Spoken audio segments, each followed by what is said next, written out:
మనం చూసాం లాస్ట్ ఎలక్షన్‌లో గూడా మొన్న 2024 ఎలక్షన్‌లో ఏం జరిగింది? హ్మ్. మరి ఏ విధంగా చెల్లెళ్ళిద్దరూ గూడా అన్న మీద మరి విజృంభించారో గూడా చూసాం. అవును. ఎన్ని విధాలుగా వాళ్ళు మాట్లాడినా, మాకేంటి సిగ్గు నలుగురు నవ్వినా పర్లేదు గానీ, మేము హ్మ్. మాత్రం సిగ్గుపడం.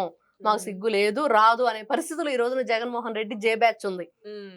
వాళ్ళు ఏమాత్రం సిగ్గుపడట్లేదు ఎక్కడ, ఏ అవును. విషయంలో గూడా. హ్మ్. ఎందుకంటే అంత సిగ్గుగా వాళ్ళు మాట్లాడటానికి ఇంకా తెగించారు. ఈ రోజున సిగ్గుపడతా కూర్చుంటే కుదరదు.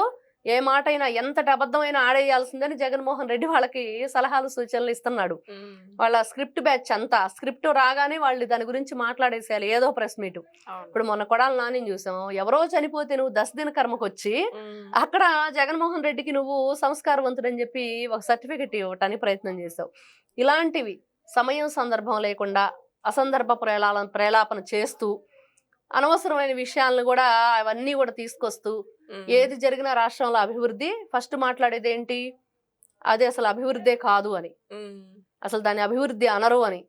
తర్వాత అంటారు దానివల్ల ప్రజలకు నష్టం జరిగిద్ది అంటారు. అవును. ఇంక ప్రజల్లో పూర్తిగా వాళ్ళ గురించి ఒక స్పష్టత వచ్చిన తర్వాత వీళ్ళకి గుడ్ నేమ్ వస్తుంది. హ్మ్. ఖచ్చితంగా అది మనం ఎలా బ్రేక్ చేయాలంటే ఇదిగో ఆ క్రెడిట్ అంతా నాదే అని అవును. జెప్పుకోవాలి. ఇది జగన్మోహన్ రెడ్డి గారి పంత.